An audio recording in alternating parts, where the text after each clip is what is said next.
Hi, welcome to the Deficient Vegans podcast. I'm the Muscle Deficient Vegan here with the Protein Deficient Vegan. Do you want to say hi? Hi. Hi. This is episode 21. We're going to be talking about tracking progress. We have some tools, apps, tips, and tricks for tracking both fitness and nutrition goals and progress. We also have a myth of the week, and we're going to talk about a new YouTube video that you have. Woohoo! So first, as far as tracking, let's just talk about why tracking in general is useful. So there's a common quote out there that I think applies here, and it's you can't manage what you don't measure, which basically just means that if you're not keeping track of something in some way, you don't have a way to see if it's improving over time or if it's even aligning with the goals you set for yourself. Tracking also helps you with establishing and reinforcing good habits in general. Some apps have a streak system, so maybe you don't want to break the streak, so it helps you keep up a good habit, where you can go back and look at the week and say, hey, I did a really good job that week. I want to do a really good job again next week. It can help with some of those things. I had a very long 10,000 steps a day streak recently that got broken. So. No! Yeah. It did break? It did. Sorry. Dude, I broke mine on my Fitbit because if you don't sync it before the day's over, at least this is what mine does. If I don't sync my watch thingy with my Fitbit app before the day's over, even if I went over 10,000, it'll not count it, and there's no way to fix it. And I broke an 80-day streak or something because I didn't sync it, and then I said, fuck the world. That seems pretty unfair. I'm going to have to write a strongly worded letter to Fitbit. I know. Maybe get a petition. Yeah, they'll retroactively put your streak back. Also, tracking apps can help you just have a visual sign of progress. There's a lot of different ways to see progress, and we'll talk about some of those here in a little bit. But the apps put it all in one place. You can go back and look at your historical data. A lot of them even do some kind of animated recap of your month or your year to make it a little more fun. So you can just see, hey, I'm doing things that I'm interested in doing. You can also do a journal.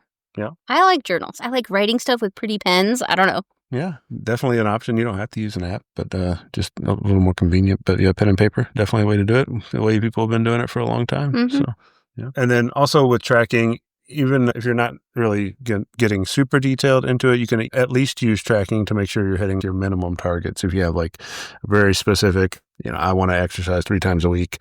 I want to get this much protein every day. You can at least just make sure you're hitting those specific targets at a really high level. Some things to keep in mind for tracking. Over tracking, trying to track every little thing down to every little detail, can definitely cause sort of a burnout and even some perfectionism that impacts you in a really negative way.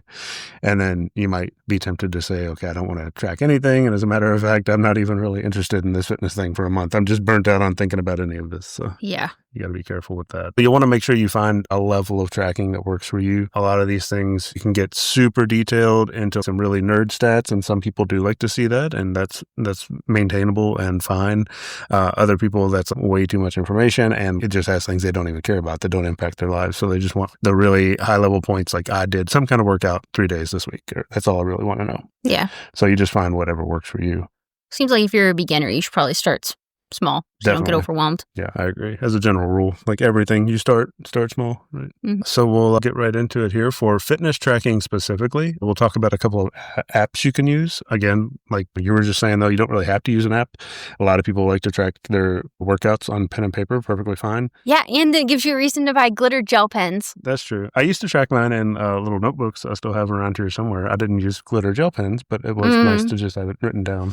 Noob. Yeah. So a couple of the apps I really like for working out. For lifting specifically, I really like both Strong and Hevy. I like Strong. Yeah. They're really similar. A couple of minor differences. Hevy has a social element. You can follow people if you're into that. I just turned that off. I don't really care about that. I just like how it shows the muscle groups over time. That's not a big deal. Strong it's basically just a log journal for all your actual lifts. So it logs actual reps, sets, your progress over time, your personal best, things like that. So it's specifically for lifting workouts and the actual weight that was lifted. Yeah. And doesn't it give you the rest time counter too? The countdown thing? Yeah, it helps you while you're actually doing the workout. It'll do your rest timers. It'll even calculate which plates do you need to put on the bar to get this weight. So it's got a plate calculator built in. Both of them do. And some other little helpful things like that. So it's it'll do math for you. Yeah. Who doesn't like things that do math for Me. you? Yeah, it'll track historical logs and also while you're doing your workout. And it'll even show you little animations or videos, depending on the app, of the actual exercise to make sure you're doing it the right way. Yeah. So for Strong and Heavy, they do have a couple of programs built in, but as far as deciding when to increase the weight or increase the reps or something on a lift, you have to do that on your own. And maybe you can follow some program you found about how to do that progression, but you still have to enter it on your own. If you want something that will auto increment those or auto increase the weight that you're going to be lifting, there's the one I really like is the RP Hypertrophy app. I think there are a couple other ones out there that do a similar thing, but this one is really minimal and clean, and you just put in your workout every week, and then it'll tell you next time around, like, do this many more reps, do this much more weight, whatever.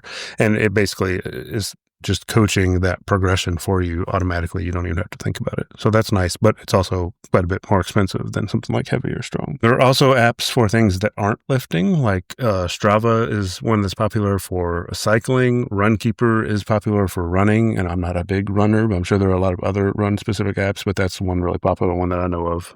Wait. Do they have the map thing where it maps out where you walked and stuff, or where you biked? Both of those do, yeah. I saw this guy once that he mapped out his bicycle ride, but he did it in the shape of a penis, and I thought that was amazing. That's a solid use of time right I there. think so too. Free will for the win. There are also the apps that are like native to the phone you're using, so you don't really have to download an app. Apple has Apple Fitness, Google has Google Fit. With Apple Fitness, you can track your workouts pretty easily. It won't get down to reps and sets and stuff like that, but it will track like, I did a workout for this amount of time and show you your heart rate and things like that. And then it also has a subscription service where you can kind of follow along with workouts. So you watch a video, do the workout alongside it, that kind of thing that's been around forever. And then to kind of transition into a way to use those native apps, we can talk a little bit about some of the smartwatches or other wearable fitness devices. I have opinions on these. Oh, I know you do. So for Apple Fitness, the one that would go along with that is the Apple Watch. And then for Google Fit, it's probably something like the Galaxy Watch. I've only used the Apple Watch, but it's really good about tracking workouts and integrates really well with all the Apple Fitness stuff. The Apple Watch is the only one I don't have an opinion on because I'm an Android girl. Yeah. So the watches are good, but again, pretty expensive. If you want something that's really just a dedicated fitness thing and quite a bit cheaper, you can look at something like a Fitbit. Bits have been around for a really long time. They started as mostly like step tracking, but now they track like exercises, heart rate, sleep, all that stuff. Yeah. Fitbit was my go-to for like a decade, and then I had it connected to my text messaging, and my mom texted me, your grandpa died, and I saw that on my Fitbit, and I didn't want to wear my Fitbit for a while. So anyway, I don't have the texts anymore, but then I went to the Whoop, and I didn't like the Whoop. Yeah. Because it doesn't track steps. Yeah, the Whoop, I think maybe they added that now. I don't know how accurate it is, but yeah, we used Whoop for a long time. Didn't track steps, and also it's like $40 a month. It's so expensive. Yeah. And, I was wearing it at the same time as my Apple Watch, and at a certain point, I was like, the Apple Watch improved, and it's like, okay, I'm getting the same information now. That's not really necessary. And even the Fitbit really gives you pretty much the same information now. So I didn't like the Whoop, and then I switched to the Oura Ring, which I liked for a long time, but then I got really sick of having to take it off anytime I was like lifting weights or like cooking or anything, because it's a ring on your finger. Yeah. And then also, and maybe this is TMI for any guys listening, but the Oura Ring offers like insights on like how you can improve your restfulness and stuff. And like anytime my period was happening, I obviously slept harder. And for some reason, like my resting heart rate drops during my period. And so it'd be like, do more of that. Like if you want better night's sleeps, you should be on your period more. Yeah. So it's like completely garbage data for females, basically. Yeah. So, I went back to Fitbit and I really like it. Yeah. Oh, which one were you having issues with reading through the tattoo? Was that also Whoop? That was Whoop. Yeah, I have like forearm tattoos, and everywhere I would put my Whoop, it wouldn't read my heart rate and like some other data off of it. Yeah. And then I messaged them and they were like, well, do you have tattoos? And I'm like, yeah. Do you say anywhere you shouldn't wear this with you have tattoos? And they don't. Yeah. So yeah. So yeah, definitely a lot of personal preference goes into these. I just use my Apple Watch now just because it does all my phone stuff as well as the fitness stuff, and it's easier. So I think I'm going to probably be Fitbit for a while until something cooler comes out. The Fitbits get better and better too, so I think it's a really good option now. I'm a big fan, other than the streak thing, which pisses me off, but Well, the other ones don't even have streaks really. So Right. yeah. I did like the Aura Ring a lot, but Yeah. the same thing like with, there's the degloving concern. You can't really, you're not really supposed to lift weights with a ring. That's not maybe like a silicone ring, you Right. could, but the Aura Ring's like a composite material. So you don't want to lift weights. It could get caught and like pull skin your off your whole finger off. Right. Also, it doesn't show you the step count. So if you're not wearing another tracking accessory, like you don't know what your steps are unless you pull the app open, which is pretty annoying. Yeah. And I kind of like Fitbit because it'll give you those like annoying like vibration things. Hey, you haven't stood up in like 5 hours. What are you doing? Right. Which is kind of nice.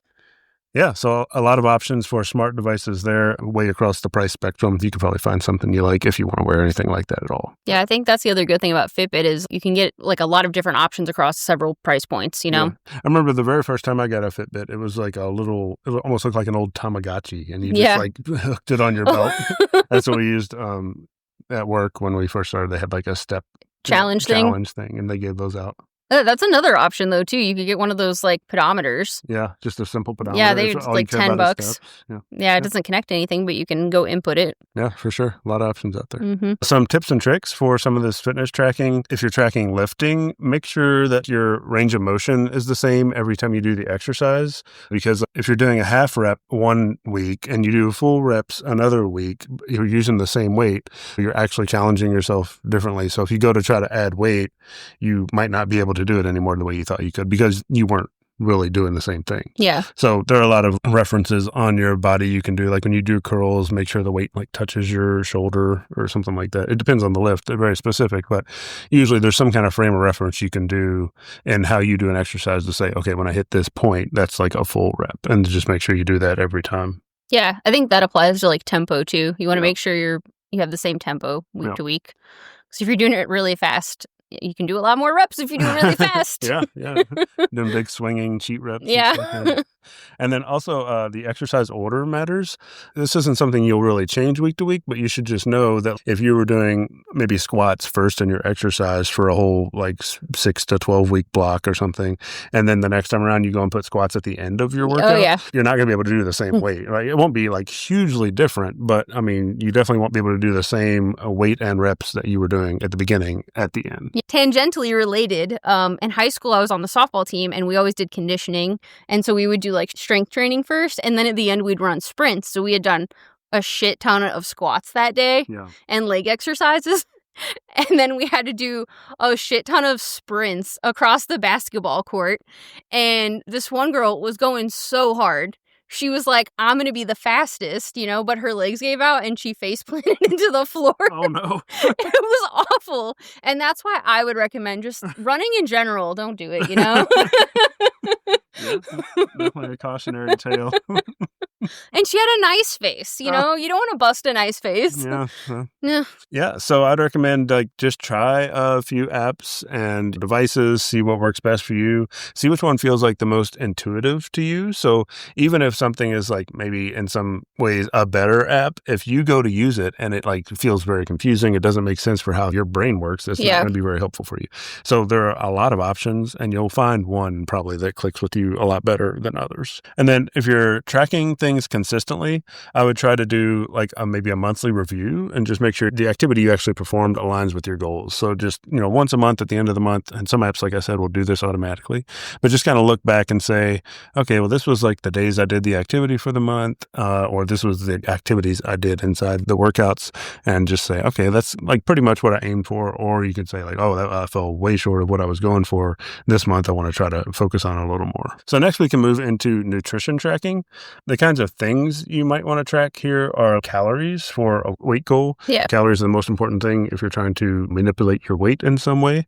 There's a ton of apps for calorie tracking specifically. You might also want to track your macronutrients, which are fat, carbohydrates, protein. For muscle goals, you want to track your protein if you're trying to build or maintain muscle mass. And then you might also want to track your macros if you're trying to like intentionally do an unbalanced diet, like a keto diet, a low fat, low protein diet, like for a medical reason, maybe something like that. Also useful to be able to track. And then, it's probably a good idea to track your fiber if you're concerned about that. I think especially if you're prioritizing protein, sometimes you can neglect fiber. Yeah. I mean, that usually doesn't happen on a vegan diet, but it could.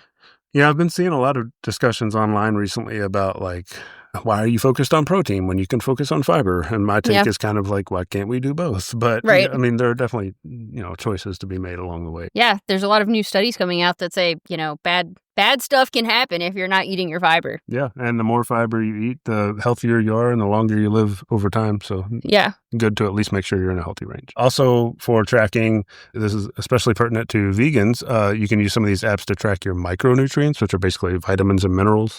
Some of the things, if you're not at least a little aware of on a vegan or vegetarian diet, you could be falling short on some vitamins, some minerals over a long period of time. Like B12 is a common one. B12 definitely common if you're not taking a supplement. And then iron, if you're not like intentionally seeking out high iron plants, things like that, you might fall behind. But, those are also issues that people who aren't vegan or vegetarian run into. So it's good to track for everybody if you can. And if you've already been confirmed to have some kind of deficiency, like in a blood test or something, I definitely recommend using some kind of app to track your micronutrient, at least the one you're interested in. Yeah, I had anemia for like a long time. Yeah. So it's something I just keep track of. Yeah.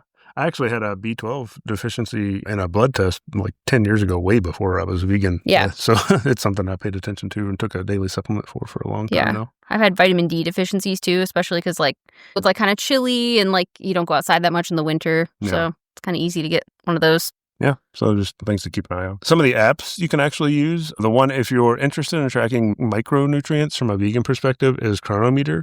That one's definitely the best for the micronutrient database if you want to see all the different vitamins and minerals you get. Chronometer stresses me out. Yeah. The couple times I've tried tracking it, I just feel so overwhelmed. I don't know. I'm a simple woman. It does have a lot of information, and I definitely wouldn't recommend trying to make sure you're 100%ing every micronutrient or anything. It's a little overwhelming. But if you have a couple you're concerned about, it just is the best one to break those down. I'm sure. Yeah, and I've found inconsistencies in the macros in MyFitnessPal, so that makes sense. Yeah, but MyFitnessPal is the other app and the one we actually tend to use the most. I make him use it. Yeah, and I'll explain why in a second. But it does have a free option. You have to look at ads, which is fine. Some of the advanced features for setting custom goals for micro and macronutrients do require you to buy the paid version. But, if you're just wanting to use it to track calories and stuff, you definitely don't need the paid version right off the bat. Yeah. So it also lets you share your food diary or food journal with other friends. With your friends, or if you have a personal trainer or something and they want to see it, that's a really common one to use for that. It's also the one that happens to integrate the best into other apps like you or your personal trainer might be using to track your nutrition along the way. It's really solid. One of the best things about it is that you can put in your own recipes, but not only can you add your recipes for yourself, you can also add recipes as food to the public database. Right. Yeah. So I went through and added every recipe on the site as a global food. And I put in, so basically you have to create the recipe under your own recipes, and then it gives you all the information on calories and all the macros and all the micros. Then you have to go and add it in as a food, and then it shows up as your food. And then I added in all the calories, all the macros, micros, whatever.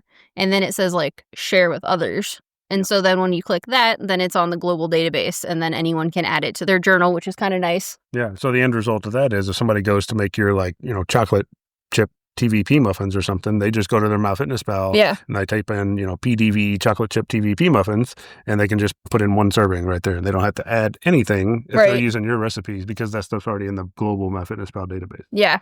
And it labeled all of them as PDV whatever, so they're easier to find when you're searching. Yeah. But I don't know. It took me many hours, but I think it's pretty cool. Yeah, it's really cool. I haven't actually seen anybody else do that, really. Yeah. But there's another one called MacroFactor. Right off the bat, no free option. It's a subscription. Yeah. But the advantage of MacroFactor is that it will calculate your actual calorie expenditure over time based on the weight entries that you put in. When you get on a scale and put in your weight, you put that into MacroFactor, and then you put in all the food you ate every day, just like any other food tracking app. And it'll automatically accurately calculate how many calories you actually burn every day and how many calories you specifically need to eat every day to hit a goal. So you put in I want to lose 2 pounds a week or whatever into macro factor. And then you weigh in on the scale every day and you tell it your weight, you tell it what you ate every day. And then it'll say over time, it'll do a weekly check-in once a week. Over time, it'll say, okay, based on what you ate and based on how your weight is moving, you need to adjust your calorie goal every day by this amount. So it does all that for you automatically. And it's really good because a lot of people will use the total daily energy expenditure calculators online.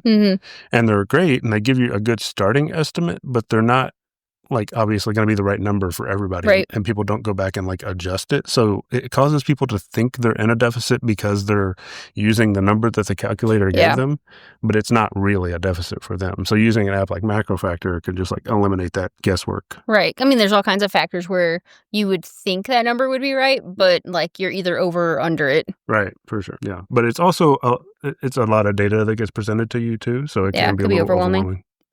It kind of accounts for like exercise too. You don't really have to worry about like how much exercise you do and how many calories that would be. Yeah. And adjust it yourself. Yeah. You don't enter in your exercise, but it just knows like how much you're losing. How much weight you're losing. Which makes sense because like a lot of those TDEE calculators are like, are you sedentary or are you moderately whatever? Are you like a super athlete? Right. Yeah. So I like it a lot, but the shortcoming there is with us using all of your recipes, really. Yeah. And like even when you make something, you're like, hey, I put it in MyFitnessPal. You can copy it out of my journal. Like we can't really do any of that with MacroFactor. So it just makes sense for us to use MyFitnessPal.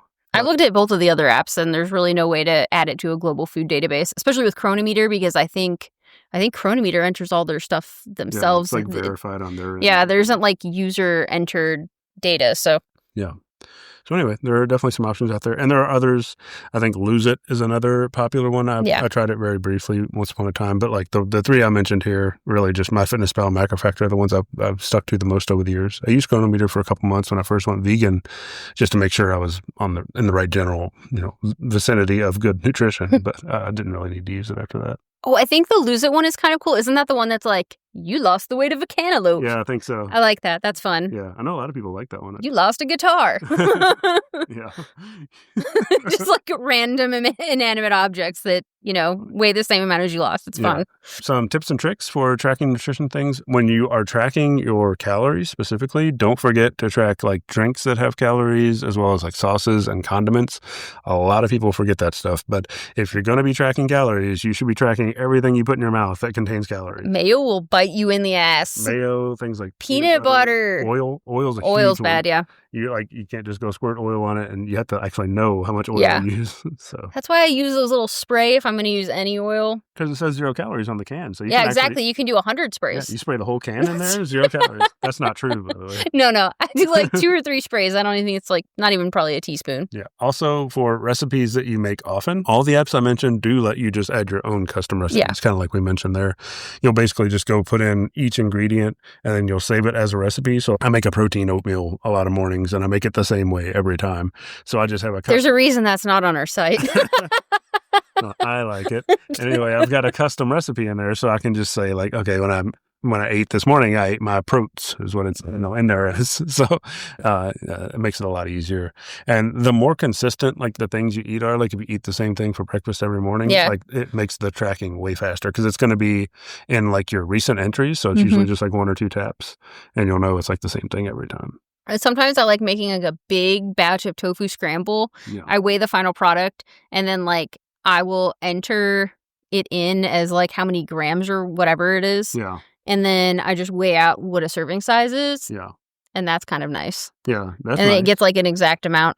Also, another tip, actually, if you're going to be the only person eating this thing you made, you can just like decide it's going to be 6 servings. Right. And then you can just eat it all, right? Like say you have 6 servings of this recipe. You're the only one eating it. So it doesn't really matter if you ate like 1 serving or it was like 1.5 servings, or maybe it was like 2.5 servings. As long as for the week you represented that you ate all 6 servings. That's true. It doesn't really matter how much you eat every time because like day to day is not really important. It's just over time the calories measure out. So a lot of people will get really hung up in like, well, I don't know how to make a serving size of this recipe I had. But if you're the only one that's going to be eating it, you're going to eat the entire thing anyway. Right. So. It's harder when you're sharing food with someone else. Yeah, for sure. Or cooking for a family or something, though. Yeah. And tracking can be kind of a pain at first. Nothing's going to be in your recent entries. You're going to have to like manually search for everything. You might even find some foods that aren't in the database yet. But after like a week or two, you get used to it and you start having things that are like repeat entries and it gets super fast, right? Like, so like with a lot of meals now, when I go to track something, that's not like a brand new thing, but when I go to track most things, it's like 5 or 6 seconds. And I've got my whole meal in there. Another good point though, is if you are going through the effort of tracking, you should probably be weighing.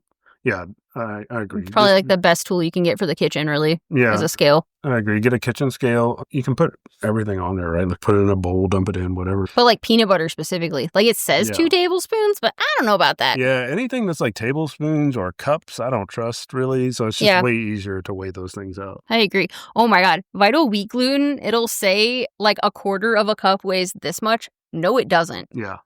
No, it doesn't. When you weigh it, it's like 30% more than you think it is. So I think it is pretty important to weigh a lot of things. Protein powder's real bad about that too. I actually had like a short video, I don't know, a year or two ago, where it was like the scoops weren't even close. It was like you were getting double the amount in the scoop that the label said the scoop should have. Because it's such a dense powder and it like compresses over time and gets even more dense and settles. So now I just throw my shaker cup on the scale and like dump it in until it's just better. Yeah, definitely a good tip. And even if you don't plan on tracking all of your food forever, I would just recommend doing it for like a week or two when you first start, so you understand in general what you're eating, right? Because it's really hard to make those connections while you're eating the food if you're not tracking it. Like, oh, I probably didn't have this much or that much. But like the first time I tracked food was just insanely eye-opening, right? It's like, oh, I'm eating for a family of 4. I don't understand how food works. I know nothing. You know what the saddest? Vegan shredded cheese. Oh yeah. Like when you see like what a serving size is, it'll gut you. There are a lot of things. Peanut butter's kind of like that too. Oh yeah. It's like, wow, who thought this was a who's a serving size for? Ants? Like it's just not. It doesn't seem like much. I don't know. Yeah, so it can be really eye opening to just track the first time. And then also the last thing for tracking food, like your macros are mostly personal preference. If you're interested in muscle growth, you'll probably have a protein goal, but even that is like a pretty big range typically. So it can be a lot of preference in there. But then between fats and carbs, that's really a personal preference thing. You can be much higher fat, much higher carb. Carbs will tend to keep you a little more energized long term. So I basically have like a top limit of fat. I try to get like 60 grams of fat a day. And then my protein, I'm at like 190 a day. And then whatever I have left for my calorie target, I just fill it up with carbs. Yeah. But there are a lot of ways to do that. So there's a lot of personal preference in there. Don't feel like, if you're like 10 grams off one way or the other, you're doing something wrong. Yeah. All right. So that's all for food and nutrition. Next, we wanted to talk about tracking like body composition and weight. I don't want to start with the scale. We'll talk about the scale, but first let's talk about some things that aren't weighing yourself on a scale. So one that's actually pretty good, but also the one people like to do the least, I think, especially if they're doing like a weight loss journey, is progress pictures. I think it's good to take progress pictures, keep them just for yourself to look at over time, because I feel like once you get down to your goal, you're going to want the pictures of where you started, maybe. Maybe, I don't know. It depends if you're a picture person. Some people just hate taking pictures. That's true. Yeah. But yeah, I like to be able to see like where I started. Yeah, that's fair. But yeah. Not for everyone. Right. And you don't even have to do them on a regular basis. Maybe just like monthly or something. Once every month, once every 6 months, something like that, just so you have some idea. You can look back and be like, wow, I made a lot of progress. Something else, another really good one, I think even better than the scale a lot of the time, is measuring tape. So you can take basically body measurements of like your biceps, abdomen, thighs, legs, things like that. You can do that every week is usually like the tip. Chest is so weird. For a girl, yeah. Yeah, I never know where do you want me to measure? Yeah, it's the nipple line. Okay. With or without a bra. I mean, like, these things vary vastly. Yeah. Sorry. Continue. No, yeah. Well, that brings up an important point, though. Just make sure you measure the same spot every time. That's the most important thing. You should get a tattoo where you're going to measure. Yeah, that's not a terrible idea. A very small one. Yeah, $5 tattoo. There's no such thing as a $5 tattoo. I got to get him inked up. He doesn't know how much tattoos cost.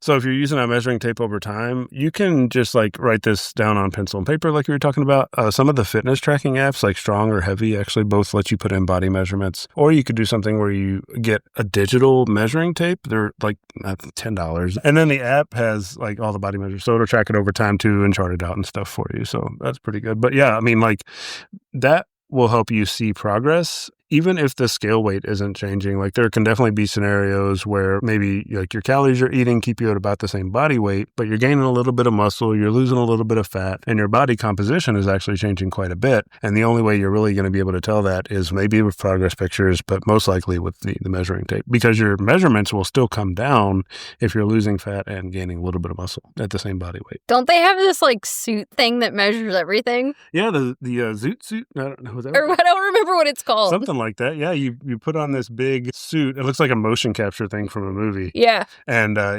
you just like stand in front of your phone camera and it takes a bunch of measurements from the picture and then you just put that on once a week, I guess. It's crazy. It looks really cool. I've heard it's pretty good. I've never used it. Yeah. But I don't know exactly. We should get it and we should report back. A lot of these things, even if it's not like super accurate, it's probably still going to show you over time some a trend, which should be good. Yeah, so yeah, check that out. Or just buy pants in a bunch of different sizes and see which one you end up in that week. There you go. Yeah. Oh, actually, that brings up when I first started losing weight a long time ago, I got to a point where I had to start putting new holes in my belt. Yeah, so it's a good tracker. I use that as a tracker. Like, and even if you're not putting new holes in, you can say like, oh, I'm in this hole and then I'm in that hole. So you can...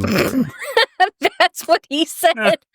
So yeah, you can use little things like that aren't a scale to track progress. Another one is your actual performance progress in whatever exercise or sport or whatever it is that you take part in. The really obvious one is if you're doing lifting and you're getting stronger, even if your body weight isn't necessarily changing, you're almost definitely putting on additional muscle mass. I mean, there's definitely ways to get stronger without putting on a lot of additional muscle mass, but it's going to be growing a little bit. Or like if you're running further. Yeah. Or biking further.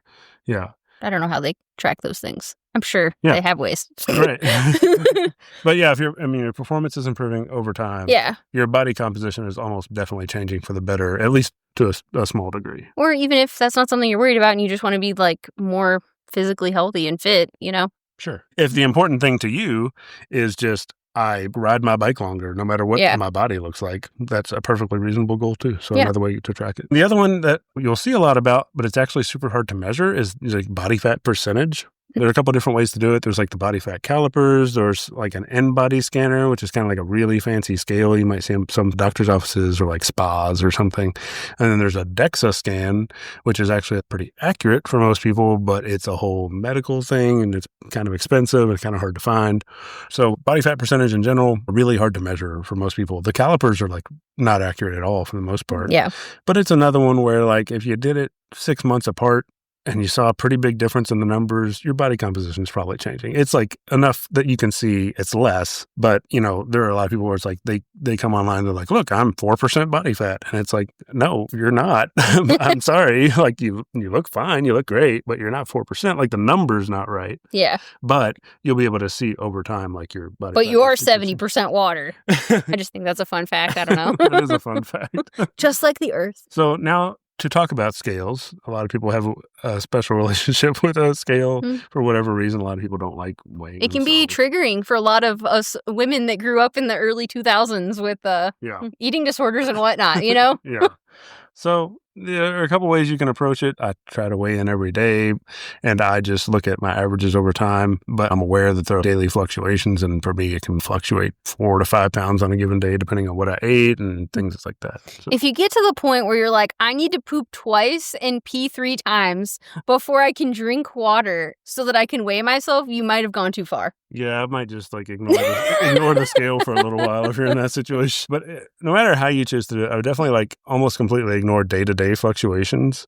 And you can either like at the end of the week, you can add up the 7 days, divide by 7 to get like an average for the week and just look at that once a week. Or you can use an app that'll automatically do that for you. As far as like a smart scale goes, in most cases, I probably wouldn't spend the extra money on a lot of smart features on a scale because they're not super accurate. It can be nice to have it automatically sync to your phone in case you just forget to put in your weight for the day, but it does a lot of stuff. It's like your bone mass percentage, your body fat percentage, your heart rate, your water percentage. Like the scale you're standing on at home is not really able to measure a lot of that stuff accurately. But again, it can be another thing where if you like look at the numbers over 6 months, you might see some trends that are interesting. So, but as far as like seeking out those features for accurate numbers, I just wouldn't do it. Save your money. Yeah. And then with any tracking that you're doing, I would like try not to get too obsessive about it. We're using this as motivation and not punishment. So we don't want to be in a situation where we look at what we were tracking and we like feel really bad about what we did or didn't do, or like just feel bad about how we handled things. That's not really what it's for. You want to be able to just look back and say like, oh, okay, I maybe need to adjust this, but don't beat yourself up about it. And if you're in a position where tracking is causing you to have like really negative thoughts or feelings, I just maybe wouldn't track that thing for a while. Another app not directly related to fitness or tracking or whatever that is still helpful for a fitness journey is Happy Cow. Yeah. Because if you're going to be traveling and you don't have access to your own kitchen and you're going to be eating out, Happy Cow is a good app to go figure out where your vegan options are and then be able to look at menus and stuff beforehand. What does Happy Cow do? Oh, Happy Cow is like the Googling of vegan food restaurants. Okay. And everyone has their reviews on there and, pictures of the food. Oh. And it's so much better than just typing in vegan options in whatever city you're in. Yeah. Because like they got ratings and comments from actual vegans. Right. Like actual vegans are inputting, vegans or I think vegetarians too, are inputting the restaurants into the app and then leaving ratings and pictures of food, uploading menus. Yeah. It's a great app. It's my favorite app of all time. And it's not just all vegan places. Like it'll even show you places around you that have a couple vegan things on the menu that other people around you have tried before. Yeah. Or vegetarian. And honestly, stop uploading stupid shit to Happy Cow. I'm so serious. If you're one of these people that's uploading to Happy Cow because they have pop or something, fuck you. Yeah. I get all excited. I'll see this restaurant and then I'll go look at their menu and I'm like, they have bread. Yeah. Bread's vegan. I'm not going to go there for their bread. Yeah. So to kind of wrap up the tracking section, just start simple. I would just try to track maybe one thing at a time at the beginning and maybe even for a little while. Just the thing that's most important to you that you're most focused on so you don't get overwhelmed. And then, if you're feeling really comfortable with it after a certain point, you just add more things. Yeah. Until you have a 60-row Excel spreadsheet. So, and if the method you're using, like a 60-row Excel spreadsheet, feels overly complicated or takes up a lot of time, there are probably some better options that'll fit your needs. So I think everybody that's listening should maybe pick one new tool or app this week, unless you're already totally overwhelmed with your tracking situation, and see how it changes your consistency for, whatever your goal is. Would be it, I want to work out more, I want to, manage my calories a little better. So try that out. Or I want to try new vegan restaurants daily. Yeah, that too. And then, something for everyone. All right, so next we have our myth of the week. The myth this week is vegan protein comes with too many calories or too much volume. Oh my God. This one gets talked about a lot. People keep saying that peanut butter is protein. That's the problem, is that when people are like, what's the best vegan protein source? The first thing out of people's mouth is peanut butter. Yeah. Peanut butter. The ones you hear, like the carb-heavy things like lentils, quinoa, beans, or the fat-heavy things like peanut butter, nuts. Seeds. Yeah. So, those definitely have more calories because they're not even protein dominant. Yeah, I think if it's a protein source, it should be protein forward. Like, I don't call anything like protein unless I don't know. In my brain, it's like 25% on a calorie basis is when I start saying things are like protein focused. Right. Yeah. So like if you're talking about vegan protein, you should be thinking more in terms of like tofu, tempeh, and TVP. seitan. TVP, right? A lot of forms of soy. Yeah, those all are soy. Like way higher protein per calorie. And they're, better than or equal to a lot of the non-vegan protein sources. Like, tofu specifically, and a lot of the forms we eat it in is like 65% protein. So right. Edamame puffs are crazy. Yeah. And the concentrated TVPs, like say Grace has. Oh my God. It's like 90. I think it's like 90% protein. Right. It's like the seitan of soy. Yeah. I don't know. No, I love beans, right? Like I will eat beans He out of a bowl. will literally eat beans out of a bowl. This is just true. Just, as a whole meal a couple times a day, probably. Yeah. But it's not a primary protein source. He doesn't even season them. He just dumps them into the bowl. They're seasoned out of the can. No, they're not. Yeah, they're like beans. They're all seasoned. Oh right? my God. Anyway, I don't know why you'd ever need to season beans. They're perfect as they are. Anyway, point being, that's not really what you should be comparing to the major non-vegan protein sources. Yeah, it's just not a fair comparison. And they do have protein. Like, it's great for protein. It's just not a comparison. Yeah. I mean, if it's peanut butter is 180 calories and you get, 7 or 8 grams of protein out of it, that's right. Not great. Yeah. Especially if you have a high protein goal. Like, I'm trying to get 190 grams of protein a day these days. And there's no way I'm going to do that with peanut butter and beans being like my main sources of protein. It's just not. Yeah. I just see a lot of really disingenuous video takes on like Instagram and TikTok where you have this carnivore dude that's like, here are 3 plates and these are omnivore proteins, and these are vegan proteins, and they have the same amount of protein between them, but this one is only 500 calories and this vegan one is 2,500 calories. And it's like, yeah, you used rice. Yeah. He made a plate of rice, one of the 3 objects.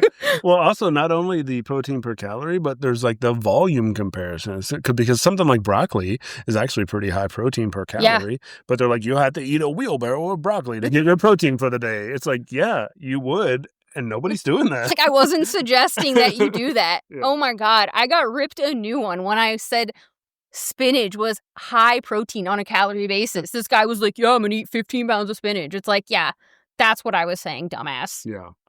That's what I was saying. You should go do that. I'm just saying, if you have to choose between vegetables, spinach and broccoli are like higher protein than potatoes. Yeah. I think part of what contributes to this is there's this fascination with using protein per 100 grams out there. And they're using it for things that aren't dry products. So you're saying this only has 10 grams of protein per 100 grams, which maybe sounds like it should be 10% protein. But if the thing you're talking about is 50% water of that 100 grams, then it doesn't make a lot of sense. Yeah.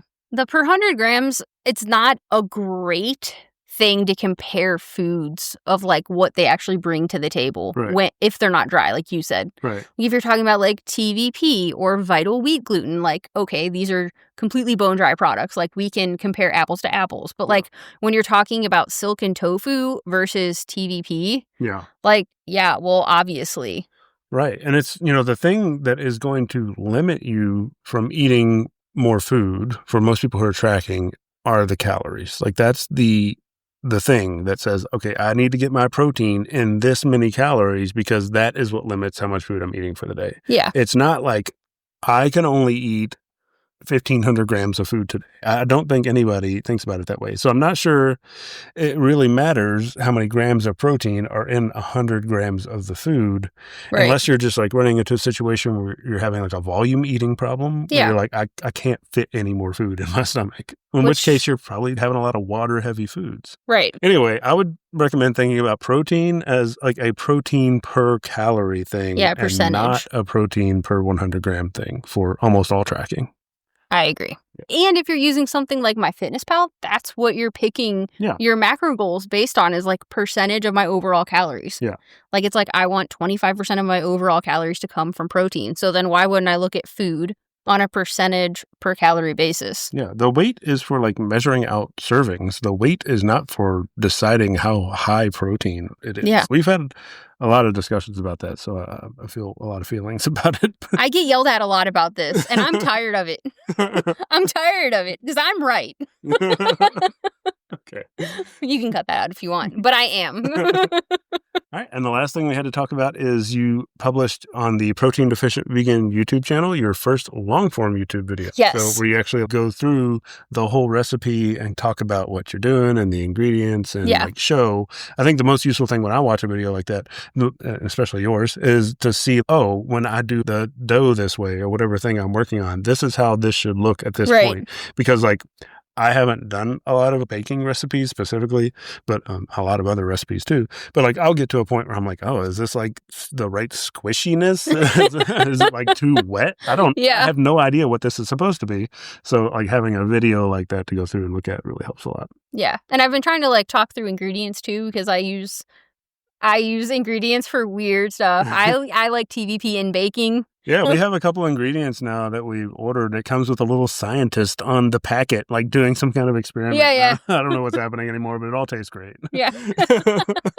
I am a chemical engineer, so. Oh, that's fair. Yeah, that's true. That's a good point. Yeah, but I was getting some requests to do long form content, and I've been putting it off for honestly, like a year because. Oh my God. I have incredible stage fright. And so honestly, like the long form content, like I can't do on camera. Okay. Like I have actual panic attacks, like even trying to talk on camera, even thinking about talking on camera, I legitimately have panic attacks.